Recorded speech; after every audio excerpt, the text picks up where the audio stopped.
everybody, and welcome back to another video. I am your host, OT, and we are back with another Hetty Feather review, and we're on Series 5, Episode 2. So, previously, we began with quite a dry start, whereas Sheila decided to pretend to be Emily for the day because she wanted to impress her date.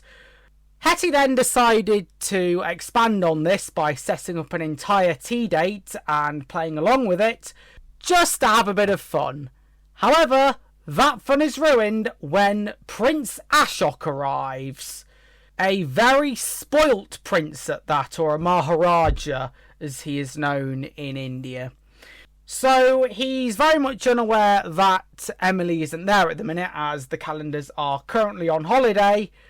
And then things get a little tense between him and Sheila.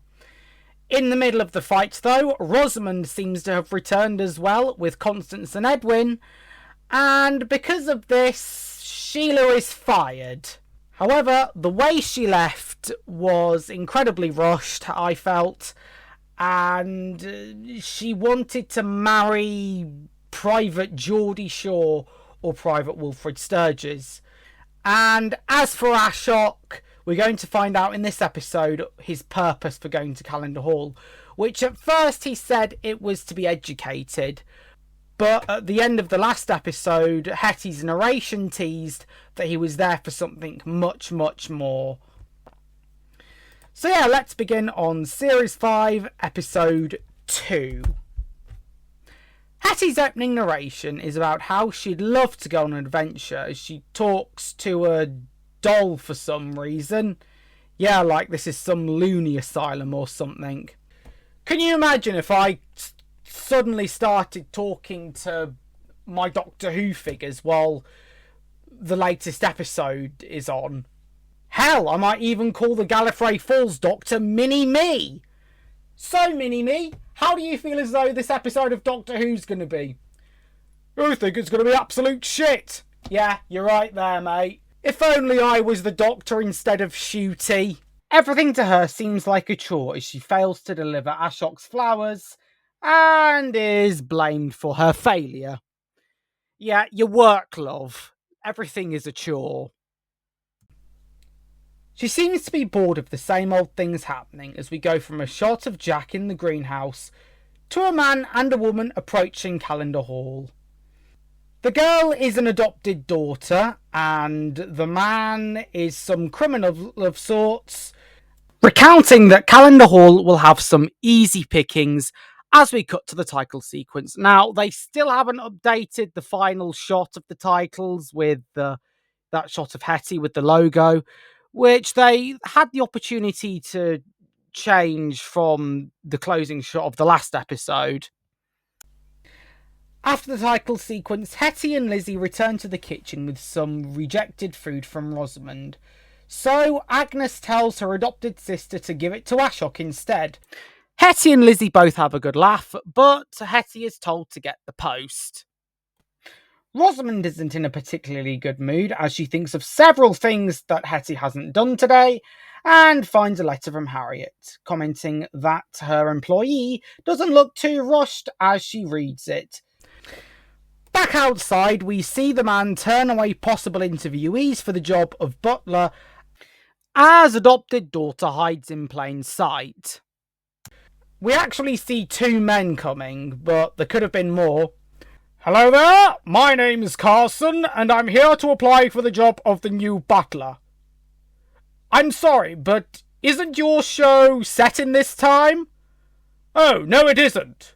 Oh, bye then. Hi there. I'm looking to fill in your position as the next butler for Calendar Hall. I've come all the way from America, you know. You see, I'm living out my last days in life. And I sure as hell want to live it up before I die. Well, from what I hear, the last cook was demented and senile, so we don't want that with you. So with all due respect, go away, you old git. We cut to another part of the outside area as Jack and Gideon overhear Ashok screaming like a girl. Both gardeners are grateful for being outside in the cold, as he then proceeds to throw down the jam tarts that Rosamond rejected. In the main part of the hall, Edwin complains to Rosamond about Angry Rantman, R.I.P., but apparently he's nice to her, and she wants Edwin to get to know him a lot more, as this would be helpful to her and George. Right. Yeah. Why is he nice to Rosamond? 'Cause she's older than him and giving him some hospitality. Lizzie then runs down crying and out of shame runs up again. Rosamond then proceeds to ask what the matter with everybody is out of frustration, and then the new butler arrives and praises the Daily Herald. Apparently him and adopted daughter let themselves in. Right, 'cause that happens, doesn't it? Back outside, Jack, Hetty and Gideon clean up the mess and they all have a good vent about Ashok being ungrateful.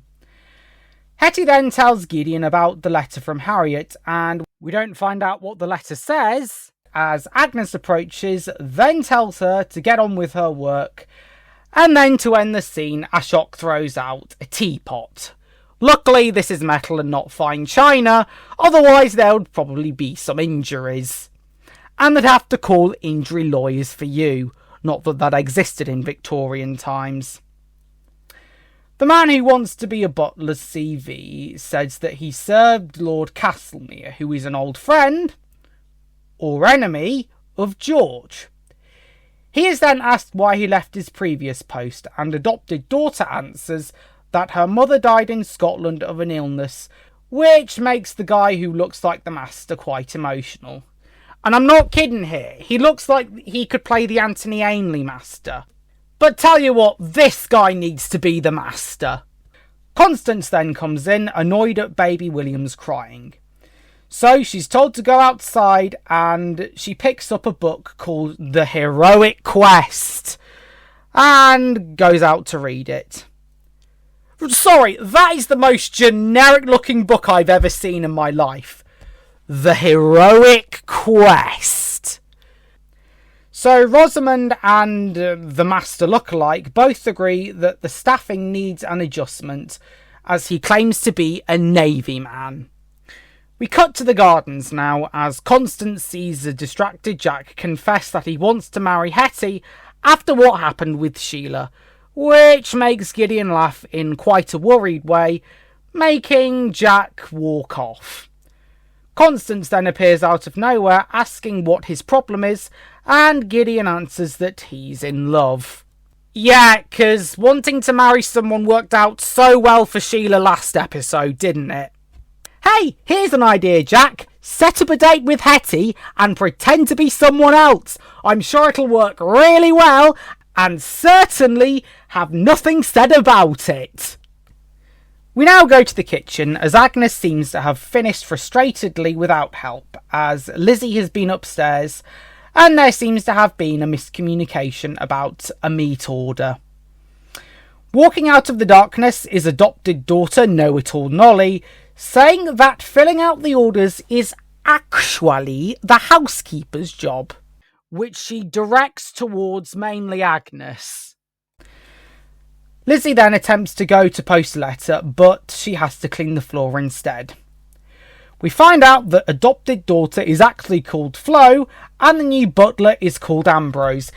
It's also worth saying that the letter that has taken from Lizzie is addressed to Lord Castlemere, who has just been mentioned. Also, don't you think she's a Brody 2.0? Similar sounding names? Similar accents? Right-hand woman to the main villain? Brody? Flo? Brody? Has she got an upgrade or something? Has she had plastic surgery like Hair Flick in the Hello Hello finale? Meanwhile, Constance hands out some relationship advice and tells Jack to win Hetty over by being a hero, showing him the book, and then directing him to some flowers instead of slaying a dragon. Then it would be Saint Jack and the Dragon. The wokies will definitely like that. A little later, Jack and Constance lie in wait as Jack is given words to say. He then knocks onto the door, but instead is greeted by Ashok, who then takes the flowers, presuming they're for him. Then Hetty comes along, and despite Constance's prompt, Jack screws up. But the child has a backup plan. To occupy his time, Ashok goes into the library and begins to bond with Edwin. The topic of secrets is brought up, and Ashok is shown the secret passageway. Downstairs in the butler's quarters, Ambrose looks at a ring and puts it back in panic as someone is coming. But it's only Flo, now in uniform, bearing the letter to Lord Castlemere, which is asking for a reference. After being teased by her foster father, she then sees the ring, but apparently it's a fair trinket. Back in the library, Ashok returns and wishes to have a lamp. Well, he actually said that he wants someone to carry a lamp for him. He then asks for more secrets, but is told of a ghost of a great aunt who is a highway whammon for some reason, and a goblin. But these won't do. Edwin wishes more exciting things happened, but Ashok begs to differ as we see him looking at his valise. Constance's plan is to set up a picnic for Hetty and Jack, and this consists of the stale jam tarts. And also, they were picked up off of the lawn as well, so who knows what could have been on them, or what they could have landed in. So then, Jack is given another script of which he is unsure of as he reads it like a shit actor. But at the end, it sounds poetic, even with the wait for the answer stage direction at the end. You know, it'd be really funny if Jack read the whole thing, including the stage direction, and then Hetty just responds with, "How about no?" Ashok brings his valise into the library. He closes the door so that nobody sees anything, opens it, and the box inside reveals nothing. It should, however, contain the Dawn Star, a relic that has been long passed throughout Ashok's family, but it has been stolen by a Calender, a mad uncle of Edwin's called Monty. So they both deduct that it might be hidden in the cellar somewhere and that they'll need help from the staff. Back to the lovers as Jack rehearses his monologue as Hetty walks in, pointing out Constance's spelling mistake. She sees the jam tarts which were picked up off of the lawn, but Ambrose arrives, introducing himself to the staff. Hetty is dismissed and Jack's engagement letter is confiscated after lying that it was a list. He is then given dating advice from the master here, saying that he needs to give her a ring, holding up the ring that apparently belonged to his deceased wife. Jack almost declines this as he cannot pay him back, but Ambrose says that there are other ways to pay, such as loyalty. Ashok and Edwin ask Constance whether Jack, Gideon and Hetty are available to help them get into the cellar, but 2 of the 3 will be able to help them. We then have a brief scene of Flo and Ambrose making amendments to a fake letter which will be from Lord Castlemere. Then he recounts that he has found several things to rob already, which is, they both quote, easy pickings. And now we go further down to the cellar as the search for the Dawn Star begins, as Jack's arrival is dramatically introduced by Constance. She also tells Ashok that he can help as well, before then telling Jack that now is the time. So Hetty is taken away for a word in the other room. So we start with some small talk as Jack asks Hetty if she really thinks there's a duel, but she says it's better than any household tasks, which prompts Jack to lead on to proposing. But she then mentions that Harriet is now a school teacher and that she's been invited to join her. So President Trump must have gotten into her head then. Jack reminds her of everything that she has at Calendar Hall and their relationship, but he is told that he'll always be her friend, as Hetty talks about not wanting to be in service all her life. He then tries to hide the ring, but this is almost spotted by Hetty, but she can't see it because it's too dark. Then they are both called over as Ashok now has the knowledge that his grandmother will never see these relics again. They find a painting of Mad Uncle Monty, and according to the legend, generations are cursed because of what he did. Ashok decrees in rage that the Calendars arrive as friends and leave as thieves as he marches out enraged. We cut to Ashok in his room in tears as Hetty comes to talk with him. She assures him that everyone can be his friend, and we find out that his father was his back in India. He feels homesick despite his power and status, and he feels as though at the moment he has nothing. Our closing monologue is reflectant on how sometimes nothing changes as Jack holds the ring in his hands. Hetty then narrates that there is a glimmer of difference about as we see Agnes taking a tray in the hallway and we see Ashok asleep. And we end with Hetty beginning to write a book on the Dawn Star, which to her is a story waiting to be told. So we're going to start off with the most obvious part of this storyline, Flo and Ambrose. So at first I feel as though they're Lady Grenford and Brody 2.0 because they both arrive as wolf in sheep's clothing, but we kind of know that they're the bad guys, and I think that's new. It could work, and at least they're not going to be the characters of we think they're the good guys, but then they do something really bad. And then another thing about this episode is it's focused on dating advice. I think Constance's scenes were funny, and when Jack messes it up nearly all the time, and especially when Ashok comes in getting the flowers instead of Hetty, whereas Ambrose's is by far the worst advice I've ever heard in my life. Buying them expensive gifts? Oh yeah, drain your wallet while you're at it. Look, I've never been in a relationship before, but I'd rather follow Constance's than Ambrose's. If you want a good dating advisor, then search up Emily W. King, because she knows what's up, and she knows what's going on. However, this episode seems to think it's okay to just buy women expensive gifts. But what I do know is that women like a guy who is a good guy, alright? And in my opinion, a good relationship consists of a couple who is there for one another from both the man and the woman. And both genders having patience with one another and the endurance to make it. As I say, I've never really been in a relationship in my life, so I don't know. The other main thing that happens in this episode is that we find out a bit more about the Dawn Star and the real reason Ashok is there in the UK. And I can see now why he acts so bitter around people other than Rosamund, because the Calendars are of the Calendar bloodline and the staff work for George, but Rosamund is married to him but is not of the Calendar blood. That's the way I see it anyway. Trying a bit of autism logic. I mean, striking up a friendship with Edwin hopefully will do him good.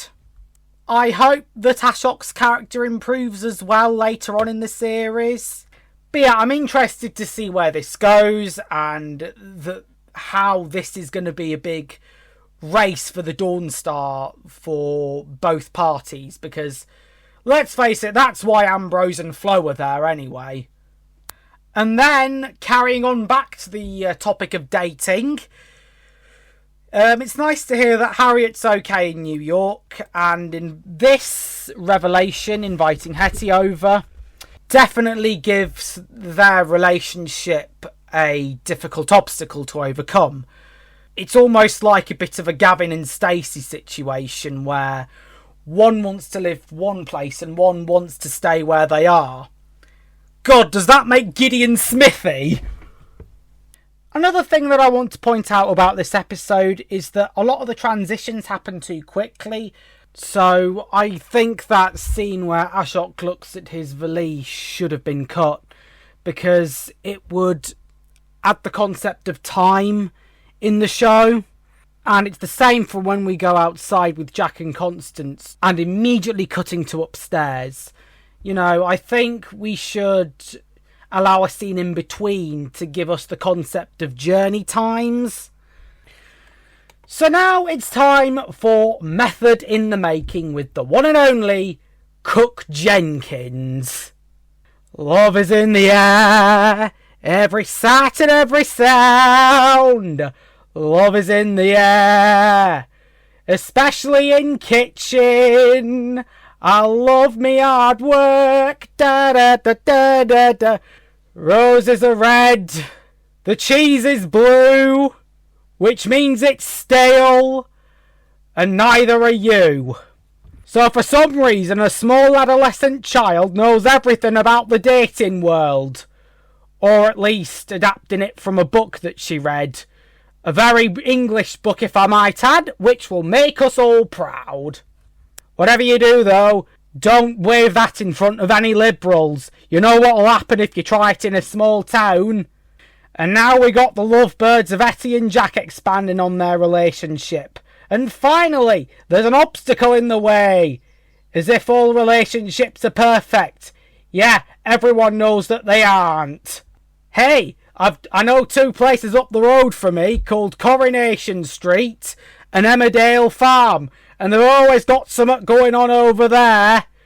And I feel sorry for the poor staff being shrieked at by that prince.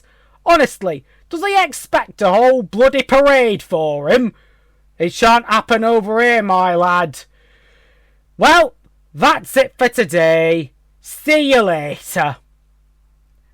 And that ends this video. So thank you very much for watching, and I will see you all later. Ta-ra!